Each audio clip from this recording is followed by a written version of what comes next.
Kahit hindi sa pirata, magnanakaw pa rin ang nakikita sa kanya.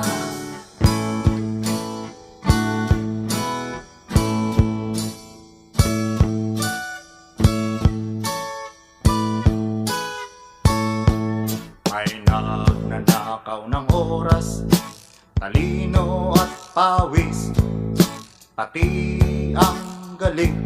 Kung minsa'y ninanakaw din, ano kaya ang dapat gawin? Ngayong alam na natin, dahil na rin ba sa katama